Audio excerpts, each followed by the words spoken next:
So you want a truck, but not just any truck. You want the ultimate symbol of American patriotism.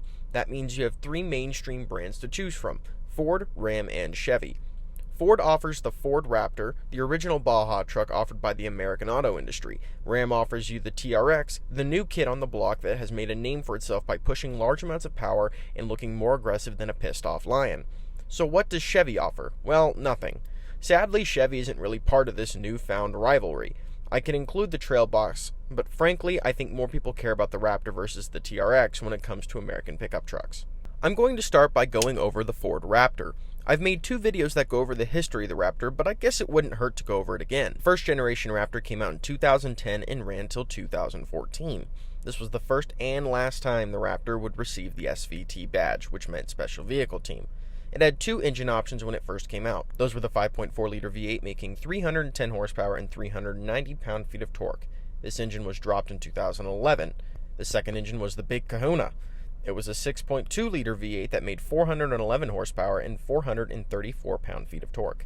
That's not a huge amount of power for today's standards, but it's still a healthy amount. Both of these engines were mounted to a 6-speed automatic transmission. The first generation Raptor was fitted with Fox racing-style internal bypass shocks with external reservoirs, allowing for up to 11.2 inches of front suspension travel and 12.1 inches in the rear. The rear axle had a locking differential with a 4.1 gear ratio.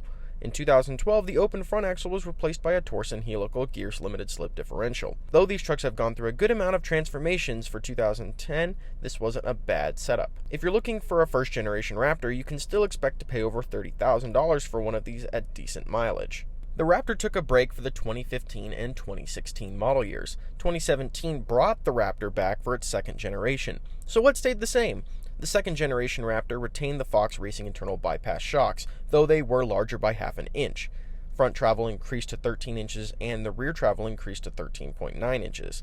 The Raptor also retained its leaf-sprung rear axle and upper and lower A-arms for the front axle. 35-inch tires were also retained. As for new features, the Raptor got a new torque on-demand system. This combined the on-demand capability of all-wheel drive with the durability of four-wheel drive. In 2019, the Fox Racing shocks were updated with live valve capability, which automatically adjusted for the terrain. For the second generation Raptor, Ford made a controversial move and removed the V8 option and opted for the 3.5-liter twin-turbo EcoBoost V6.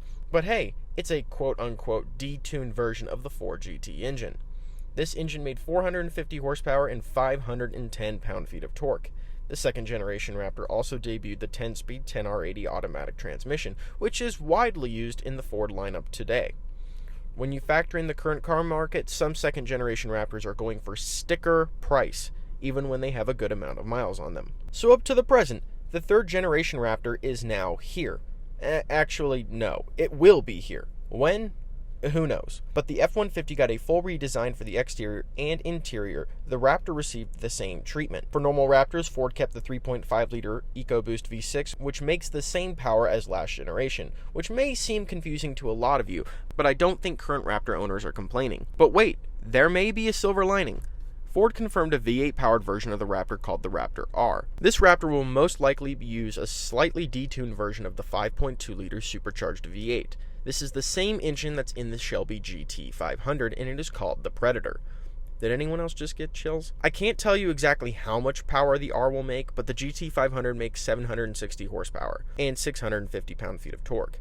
You get the same 10-speed automatic transmission, which is good because the 10-speed select shift is a good fit for this vehicle. The EcoBoost should send the Raptor from 0 to 60 in about 5.1 seconds. As for all the other features of the new Raptor, I'm going to pretend that we're dealing with a fully loaded version of this truck. You have the option to get the Raptor 37 Performance Package, which gives you 37-inch all-terrain tires and sport-tuned shocks. Those are the only functional add-ons within this package. The rest are cosmetic.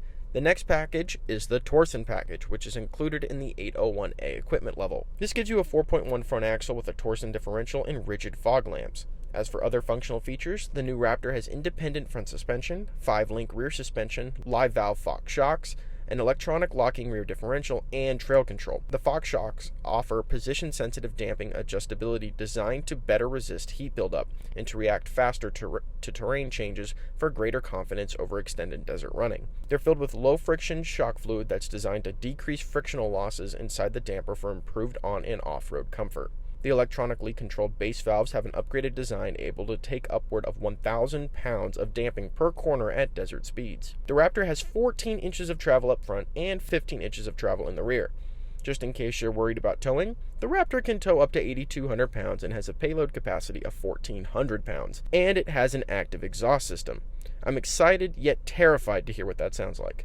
As you can already probably tell, I'm only focusing on the functional features due to the fact that looks are subjective, and I can't tell you how to feel about these trucks. Personally, I like the Raptor, but I also think the TRX looks great. I've just never been that big of a Ram guy. Moving on to the Ram TRX. The TRX is in its first generation, but that doesn't mean this truck isn't refined. When Ram dropped this bombshell, it took the world by storm and had every car brand, journalist, and consumer in awe. The Raptor went from dominating a sector that it had held for nearly 10 years to meeting its first real competitor, and the TRX wasn't pulling any punches. To all you V8 fans out there, Ram's got you covered. The TRX is powered by a 6.2-liter supercharged V8 straight out of the Hellcat models. Unlike the Raptor, this is the only engine option, and it is mated to a ZF 8-speed automatic transmission. It makes 702 horsepower and 650 pound-feet of torque, and will do 0 to 60 in 4.5 seconds. In a truck. The TRX has 11.8 inches of ground clearance, a slightly lower 13 inches of front suspension travel, and 14 inches of rear suspension travel. Ford has Fox, Ram has Bilstein. The TRX uses Bilstein Blackhawk shock system with external reservoirs. I think the most important feature of these shocks is the zone-controlled jounce cutoff system. As the shocks approach full compression after a hard landing, a secondary piston will engage to prevent bottoming out. Like Ford's GOAT modes, the TRX also has 8 drive modes that are each tuned differently for different terrains. As for towing, the TRX tows slightly less than the Raptor at 8,100 pounds and has a payload of 1,310. This is truly an interesting comeback from Ram, and it seems to have caught everyone's attention. Both of these trucks are insane performers, and the Ram can't be given the win based on power alone due to the fact that the Raptor does still have some suspension specs that top the TRX. Technology between the two is pretty evenly matched, but the Raptor does edge out the TRX in some categories due to the F-150 line getting a redesign for the 2021 model year. Keep in mind, price matters too. The Raptor starts at $64,145 and the TRX starts at $70,425. So those are the two dominating Baja trucks of 2021. Which one would you choose? Remember to hit that like button and subscribe to see more from us. And we will see you all in the next video.